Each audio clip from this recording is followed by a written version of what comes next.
cuenta, no va a haber proyección y tampoco hay arriba a través de los medios sociales, así que tiene que tener su Biblia en mano. Tenga su Biblia en mano, vamos a ir directamente a la palabra de Dios, al Evangelio de Lucas, capítulo 2. Estaremos viendo del versículo 25 al 35, así que Lucas 2, 25 a 35, el mensaje el día de hoy, si desea tomar notas, el mensaje del día de hoy se titula Simeón, un hombre satisfecho. Simeón, un hombre satisfecho. En Lucas capítulo 2, versículo 25 al 35, no les voy a pedir que se pongan de pie, solo ahí sentaditos me hacen saber si ya están ahí. Amén. Dice la palabra de Dios: y he aquí, había en Jerusalén un hombre llamado Simeón, y este hombre, justo y piadoso, esperaba la consolación de Israel, y el Espíritu Santo estaba sobre él. Y le había sido revelado por el Espíritu Santo que no vería la muerte antes que viese al ungido del Señor. Y movido por el Espíritu, vino al templo, y cuando los padres del niño Jesús lo trajeron al templo para hacer por él conforme al rito de la ley, él le tomó en sus brazos y bendijo a Dios, diciendo: ahora, Señor, despide a tu siervo en paz, conforme a tu palabra, porque ha visto mis ojos tu salvación, la cual has preparado en presencia de todos los pueblos, luz para revelación a los gentiles y gloria de tu pueblo Israel. Y José y su madre estaban maravillados de todo lo que se decía de él. Y los bendijo Simeón y dijo a su madre María: he aquí, este está puesto para caída y para levantamiento de muchos en Israel, y para señal que será contradicha, y una espada traspasará tu misma alma, para que sean revelados los pensamientos de muchos corazones. Padre, te doy las gracias, Señor, por tu palabra, Señor. Gracias por este tiempo que nos ayuda a recordar la importancia, Señor, de este nacimiento como ningún otro en la historia de la humanidad. Gracias, oh mi Dios, por la temporada, Señor, que nos da en Navidad, para poder, Señor, hablar de aquella persona que lo ha hecho posible, nuestro Señor Jesús. A Él sea la gloria por los siglos de los siglos. En el nombre de Jesús pedimos estas cosas. Amén. Amén. Mis hermanos, finalmente hemos llegado a la temporada quizás más especial del año, una temporada muy anticipada por muchos. Hemos llegado a una temporada, hermanos, que anticipan quizás muchos de nosotros a quizás recibir un regalo o entregar un regalo. Algunos de ustedes quizás son de las personas que en Navidad, por así decirlo, abren los regalos en la noche. ¿Quién hace eso en la noche del 24? ¿Algunos de ustedes? ¿Algunos de ustedes? ¿Quién abre los regalos el 25 por la mañana? Mira, poquitos, ¿verdad? Bueno, ¿quién no abre un regalo? ¿No abren regalos ninguno de ustedes? Porque veo que nada más como 2 o 3. ¿Quién recibe regalos en Navidad? Levántelos sin vergüenza. Levántelos sin vergüenza. Todos recibimos un regalo, mis hermanos, de alguna manera u otra. Es algo que nosotros esperamos con ansias, algo que nosotros estamos ya anticipando para que cuando llegue el 24 y 25 poder pasar un tiempo agradable en familia. Cada uno tiene sus diferentes costumbres y está todo bien. Pero hay personas, hermanos, aquí en la ciudad de Las Vegas y alrededor del mundo, que cuando finalmente ya pasa toda la algarabía del día del 24 y 25, ya se juntaron los papeles de envoltura, ya se arregló la cocina, ya se guardó la comida en el refrigerador. Incluso las personas que vinieron a visitarnos ya regresaron a casa, ya volvieron a sus lugares de origen. Muchas de estas personas finalmente, después de toda esta algarabía, ellos se encuentran con una insatisfacción en su corazón. Llegan a casa y dicen: algo falta. Hoy estaremos viendo acerca de Simeón, un hombre que fue satisfecho. Al pensar en Simeón, podríamos imaginarnos de un hombre judío que había experimentado la satisfacción, pero algo le faltaba, que no le permitía experimentar, digámoslo de esta manera, la plena satisfacción. Había siempre algo que le faltaba, algo que contribuía a que no sintiera la completa satisfacción en su corazón. Por ejemplo, vamos a poner un ejemplo. Si continuamente me encuentro buscando por aquí o por allá algo que me atrae o que quiero que me traiga a mi corazón satisfacción, Pero por más que lo busco y lo busco y lo busco y no lo encuentro, la conclusión lógica es que estoy buscando en el lugar equivocado. Dios le había revelado a Simeón que él simplemente no moriría, sino que hasta que viera con sus propios ojos al Salvador, al Mesías, al tan esperado Mesías. En otras palabras, el Señor es como si le dijera a Simeón: nada ha de dar satisfacción a tu corazón hasta que la promesa sea completa. Alguien podría decir, y quizás alguno de los teólogos aquí que tenemos entre nosotros podría decir: pero pastor, en el Antiguo Testamento había diferentes simbolismos, imágenes, incluso vimos algo de ello la semana pasada. Simbolismo, las imágenes. Durante todo el Antiguo Testamento, todos estos simbolismos, imágenes apuntaban precisamente a aquel Mesías que había de venir. Y sabe, cuando me refiero a simbolismo, cuando me refiero a imágenes, no me refiero de ninguna manera a las inservibles imágenes de yeso que en muchas ocasiones tenemos en casa, o cuadros alusivos a lo que se refiere a nuestro Señor Jesús. Nada que ver. Yo me refiero a las imágenes que se encontraban precisamente en el templo de Jerusalén. El mismo templo era una imagen de Cristo que apuntaba directamente al Mesías venidero. El Cordero de la Pascua, el altar de bronce, los sacrificios, el altar del incienso, el arca, el propiciatorio, todo esto apuntaba precisamente al Mesías venidero. Todo esto representaba al ungido de Dios, y Simeón lo sabía. Simeón había sido informado por Dios, el Espíritu Santo, que antes de morir él vería algo más que un simbolismo, algo más que la sombra del Mesías. Él ahora vería con sus propios ojos al Salvador, el Señor de todo. Ahora, ¿quién fue Simeón? ¿Quién fue este hombre? A leer acerca de la historia de Simeón, debemos de aclarar que no conocemos mucho de Simeón. No hay mucha información acerca de él. Mas podemos llegar a la conclusión: ¿qué nos puede importar qué tipo de vida Simeón llevaba? O en qué calle en Jerusalén vivía, o qué tipo de ropa usaba, o digámoslo, cuál era su ocupación, o incluso qué manejaba, qué tipo de burrito manejaba, ¿verdad? ¿Qué era lo que él buscaba? ¿Cuáles eran sus intereses? ¿Sabe? Podemos llegar a esta conclusión. Su nombre fue Simeón, vivió en Jerusalén, era un hombre devoto. Él buscaba la consolación de Israel y el Espíritu Santo estaba sobre él. Esto ha de ser es suficiente para nosotros, ya que el Espíritu Santo nos da una biografía consistente con la palabra de Dios acerca de este hombre llamado Simeón. Con esto dicho, hermanos, regresamos una vez más a nuestro texto el día de hoy. Veamos el versículo 25 en Lucas capítulo 2. Dice la palabra: y he aquí, había en Jerusalén un hombre llamado Simeón, y este hombre, justo y piadoso, esperaba la consolación de Israel, y el Espíritu Santo estaba sobre él. Conforme nos acercamos a este texto, mis hermanos, consideremos brevemente el tiempo y el contexto, al igual de que todo lo que se está llevando a cabo en esta historia.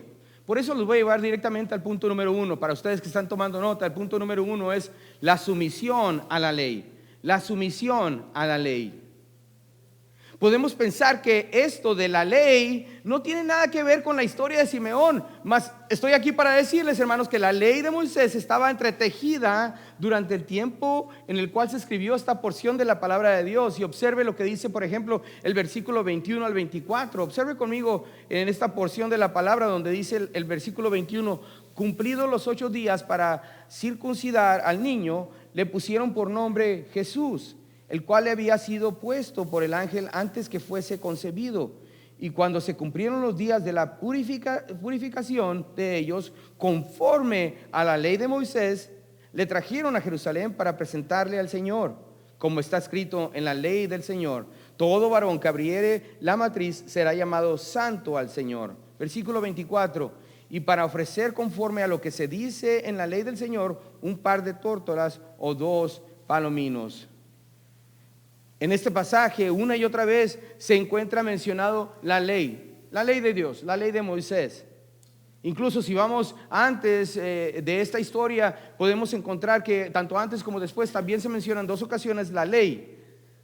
De hecho, podemos observar directamente en Gálatas, y quiero que vaya conmigo sin perder Lucas, ya que vamos a regresar. Vaya Gálatas conmigo en el capítulo 4, vamos a ver el versículo 4 y 5, y lo que vamos a entender, lo que nos habla acerca de cómo es que el Señor cumplió los requisitos de la ley.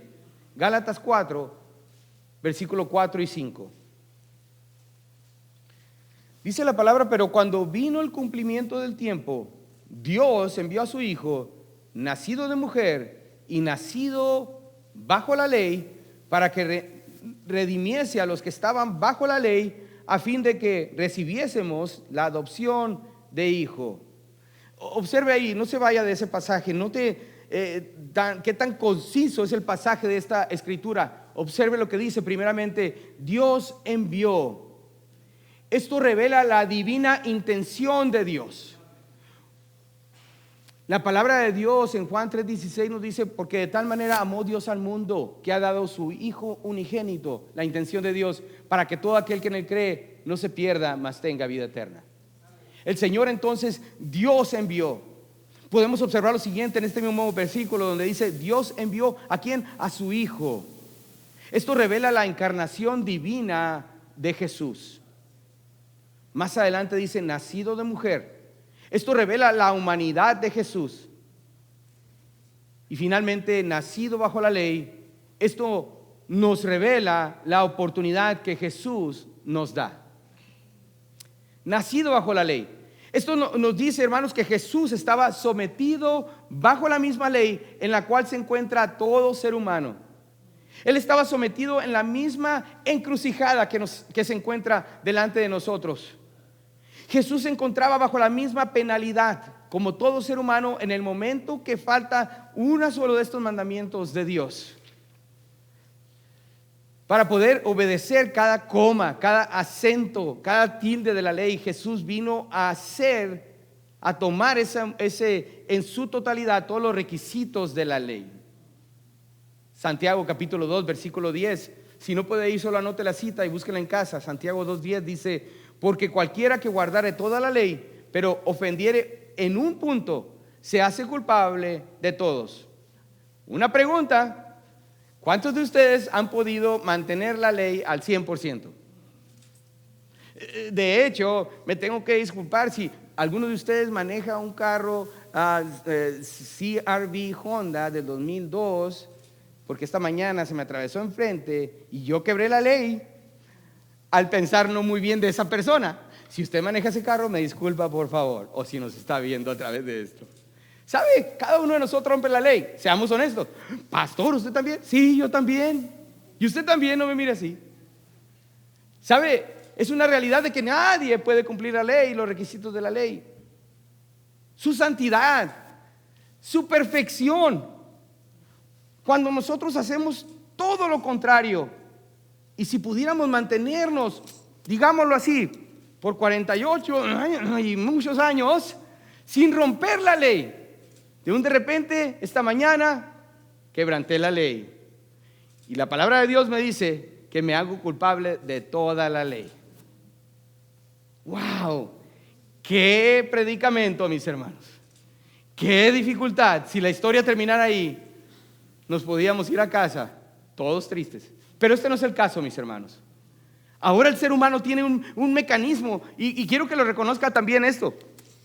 Porque en el momento que nos sentimos atacados, ¿verdad? Nuestra integridad atacada, tenemos un mecanismo, mis hermanos, que cada uno de nosotros ocupa. Y déjeme decirle que en este momento algunos de ustedes están poniendo ese mecanismo en acción. ¿De qué se refiere este mecanismo? Este mecanismo nos lleva a que nuestra imaginación nos haga decir: bueno, mis buenas obras son más que las malas obras. Y además, pastor, ¿quién no peca? ¿Sabe? El mecanismo de que entra en acción y nos dice: bueno, pues mis obras, pastor, sobrepasan las malas obras y yo creo que Dios me va a perdonar. Déjeme decirle, mi hermano, que el Señor no está ahí esperando. Ok, no te preocupes, mijito, no te apures. Tus buenas obras son mejores que las malas. Pásale. Permítame decirle que no encuentro nada en la Biblia que dice que esto es real. O ¿cuántos de ustedes han escuchado cuando le dice, y si muriera el día de hoy, ¿estaría seguro de ir al cielo? La persona comenta regularmente, bueno, pues estoy tratando de portarme bien. Una vez más, no funciona así.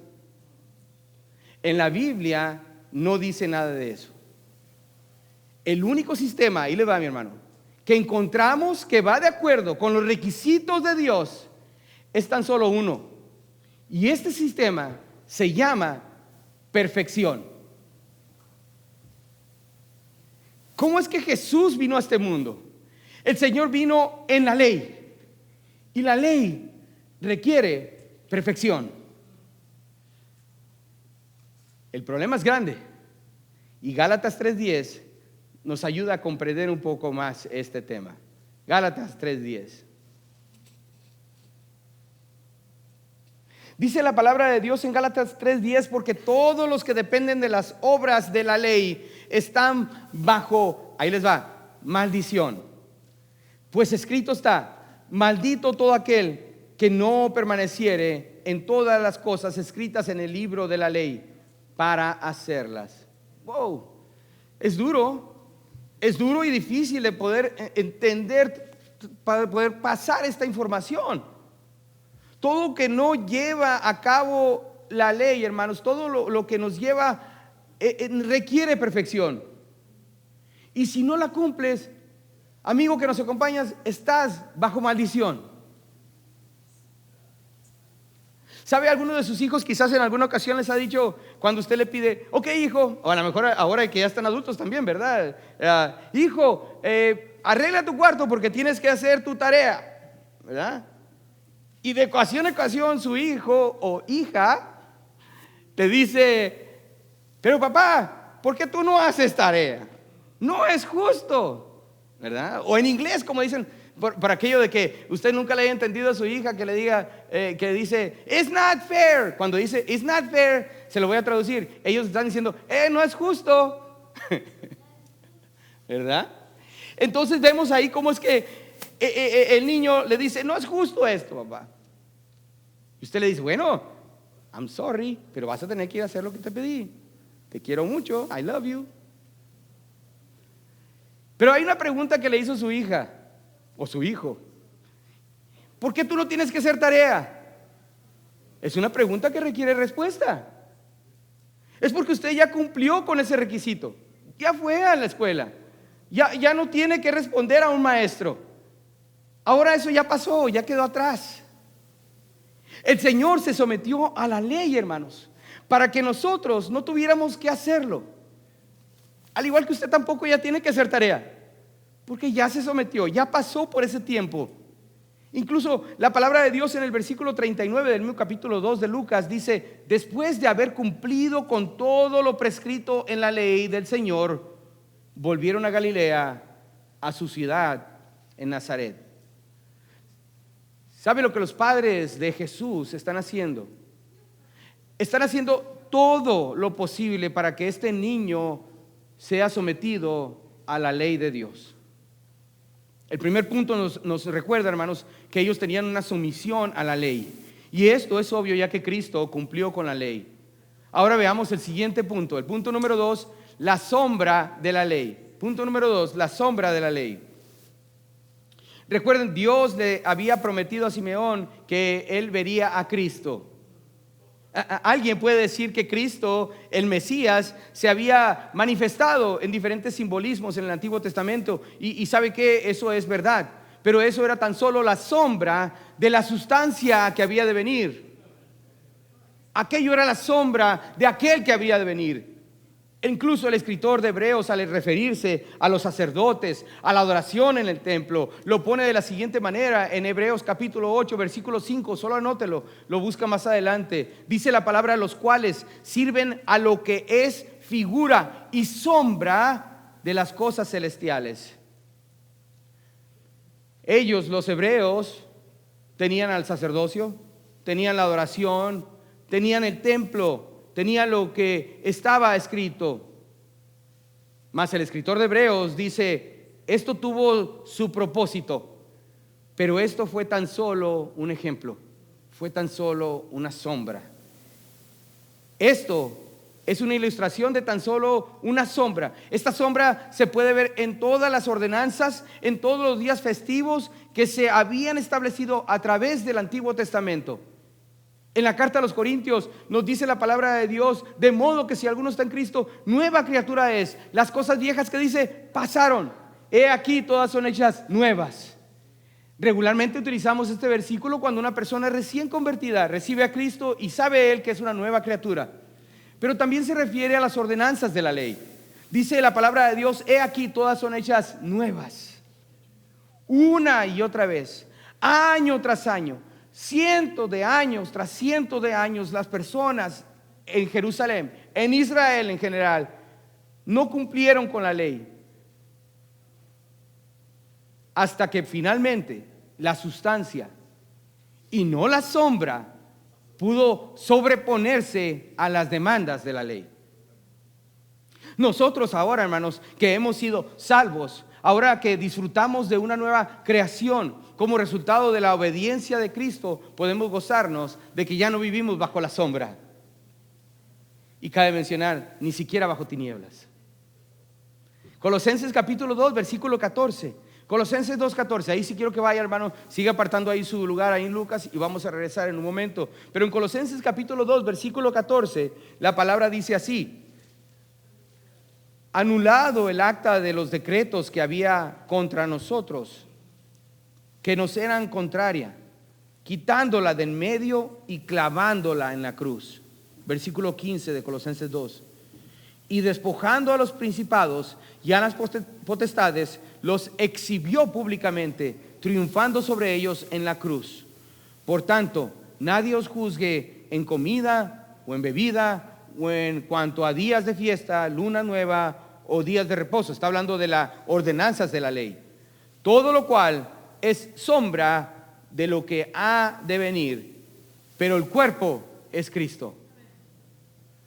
Pregunta: ¿qué es lo que se necesita para eliminar la sombra? En este momento la proyección me está dando sombra a mí porque la luz me está pegando de este lado, la sombra está del lado posterior. Pero ¿qué es lo que se necesita para eliminar una sombra? La luz, correcto, la luz. Específicamente, hermanos, cuando esa luz le rodea. Si esa luz le está rodeando, no va a producir una sombra. La sombra no puede existir, también cabe mencionar, sin que haya algo que es real, ya que la sombra no se puede formar por sí misma. Tiene que haber un cuerpo, una sustancia. Todo lo cual, dice la palabra de Dios, es sombra de lo que ha de venir, pero el cuerpo es Cristo. ¿Qué es lo que se necesita entonces para remover esa sombra a la luz? Y el Antiguo Testamento, en Isaías capítulo 51, versículo 4, dice: estar atentos a mí, pueblo mío, y oídme, nación mía, porque de mí saldrá la ley y mi justicia para luz de los pueblos. Aquí está hablando del Mesías. Dios dice que sería la luz, no tan solo para el judío, sino también para el gentil, para nosotros. Gloria a Dios. Vamos ahora, y si está tomando nota, la letra A dice el cumplimiento de la promesa.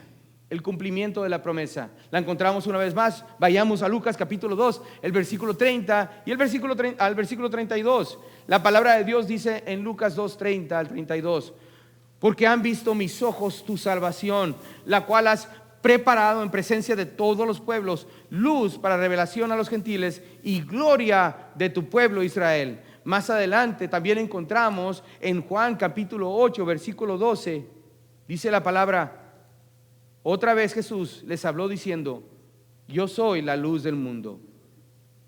El que en mí sigue no andará en tinieblas, sino que tendrá la luz de la vida. ¿Sabe? La sombra ahora tiene que dar paso a la sustancia. Esto es el cuerpo de Cristo. Este es la luz verdadera.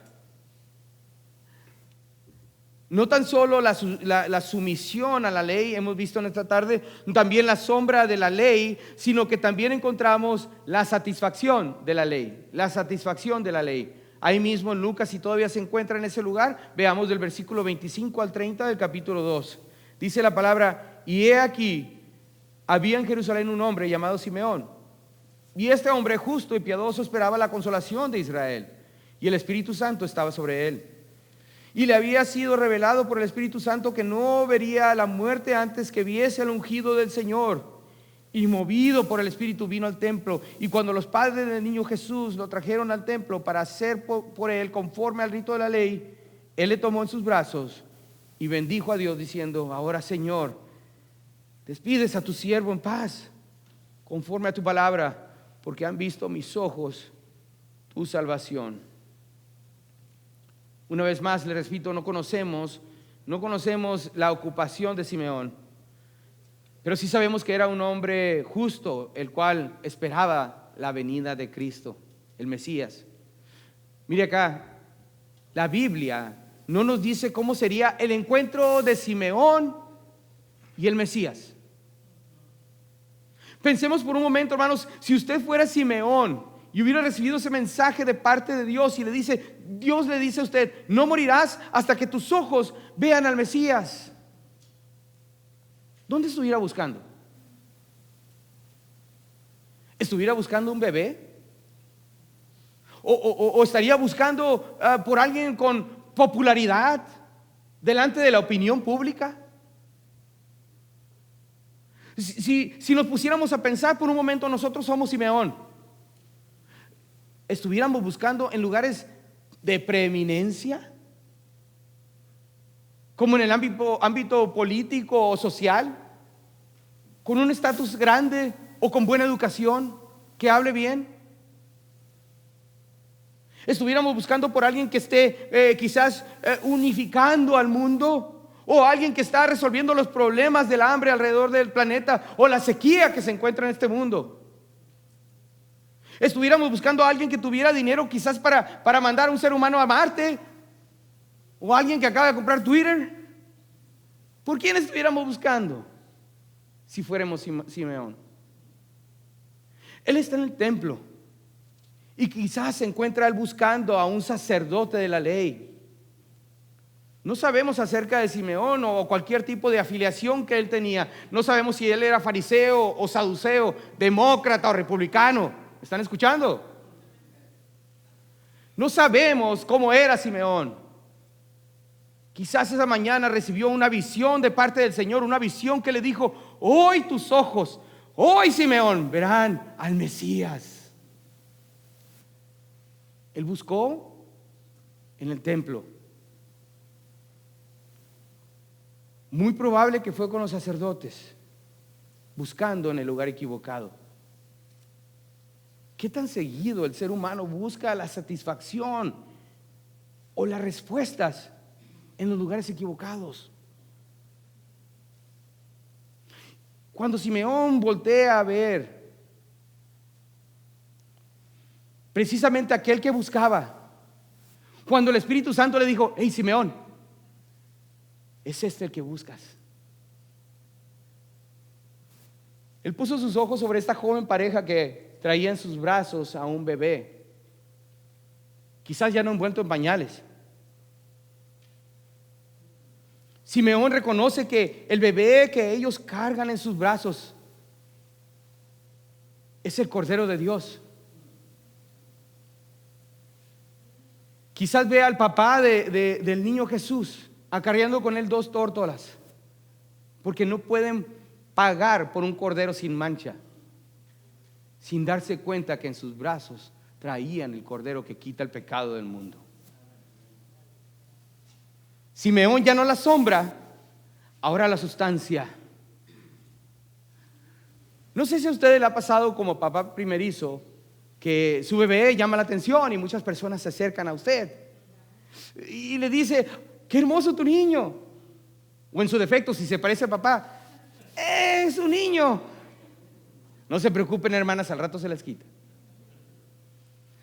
Y viene la persona y le llama la atención y le dice: ay, qué hermoso, lo podría cargar. Y quizás la mamá primeriza se siente un poquito: ay, no, el COVID, bla, bla, bla. ¿Sabe? En esta ocasión Simeón se acerca a los padres del bebé.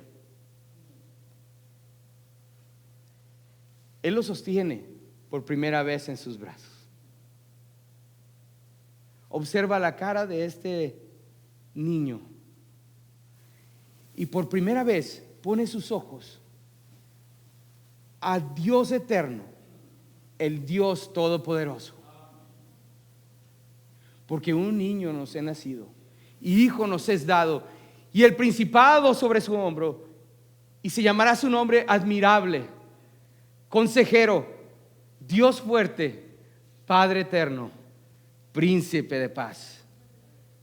No existe ninguna otra mirada, aún incluso el día de hoy, que puede proveer la satisfacción que el hombre busca, sino poner los ojos en Cristo. No tan solo la sombra, pero la sustancia. Simeón toma al niño y dice: ahora, Señor, despides a tu siervo en paz, conforme a tu palabra. El nacimiento del niño ahora prepara a Simeón para su muerte. Él ha visto al Mesías. La palabra que se utiliza aquí es la misma palabra que se refiere cuando las puertas de una celda, de una cárcel, se abren en par y dices: eres libre. Las mismas palabras que se utiliza aquí es la palabra que habla acerca de un barco que está atado precisamente al muelle con una cuerda. La cuerda se suelta y dice: vete, estás libre, ve.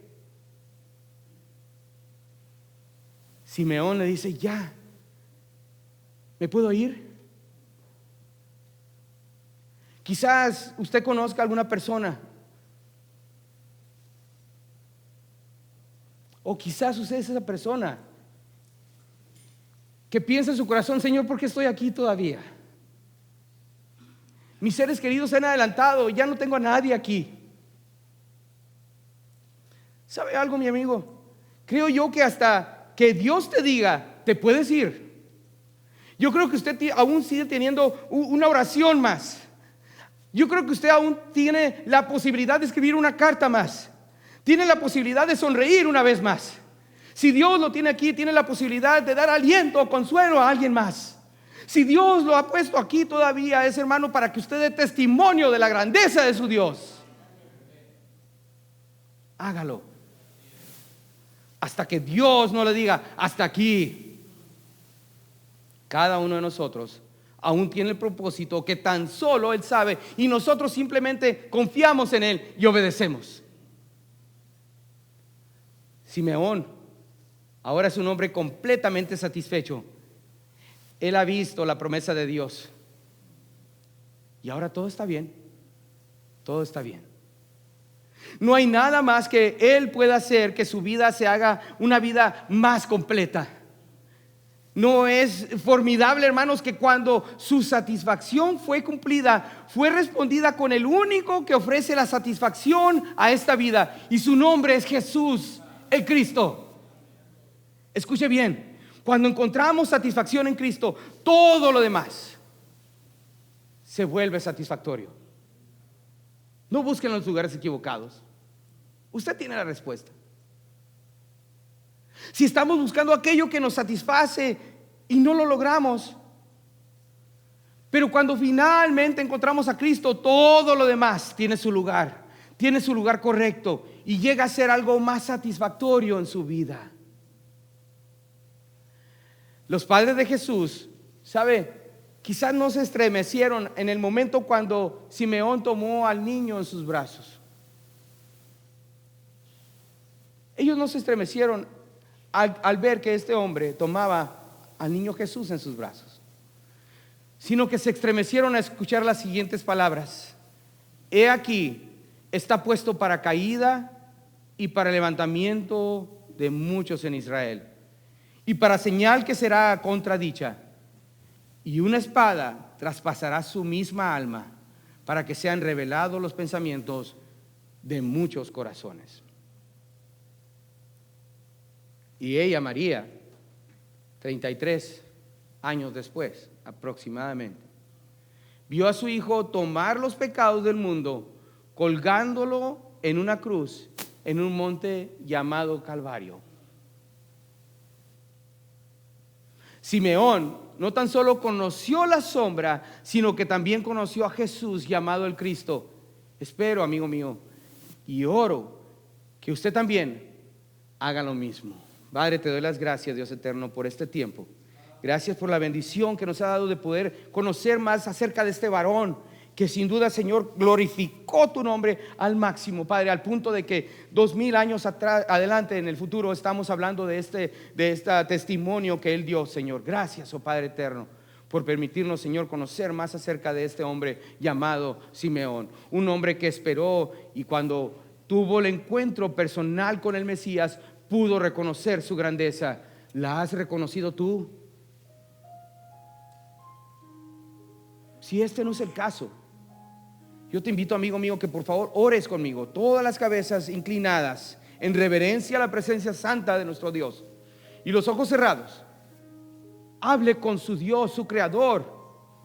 Ya no pelee más. El Señor se ha presentado delante de usted. La decisión es suya. Ignorarás su presencia o la reconocerás como lo hizo Simeón, dando gloria a Dios, y poder decir esta tarde, salir de este recinto y decir: Señor, ahora despídeme con tu bendición, porque he entendido la necesidad que tengo yo de un Salvador. Ese Salvador, amigo, se llama Jesús. Y en este momento Él toca tu puerta y te dice: hijo mío, a ti te estoy hablando. Deja de pelear. Deja de enfocarte en la imagen. Deja de enfocarte en el simbolismo. Enfócate en la sustancia. Su nombre es Jesús. Oh Padre eterno, te ruego que bendigas la siguiente oración. Amigo, ahí usted que me escucha, por favor, considere lo siguiente. Al igual que yo, usted es un pecador. Su pecado le separa de Dios. Gracias por habernos acompañado en esta tarde. Esperamos que el mensaje haya sido de bendición. Recuerde de seguirnos a través de los medios sociales de Facebook, al igual que nuestra página electrónica de experienceliberty.com. Si se encuentra en la área de Las Vegas, venga, acompáñenos. Estamos localizados en el 6501 al oeste de Lake Mead Boulevard, aquí mismo en Las Vegas, Nevada. Tenemos servicios a la 1:15 los domingos, al igual que estudio bíblico a las 5 de la tarde. También tenemos estudios separados en grupos de conexión los miércoles a las 6:30. Gracias por habernos acompañado. Esperamos verle por aquí muy pronto. Que Dios le bendiga.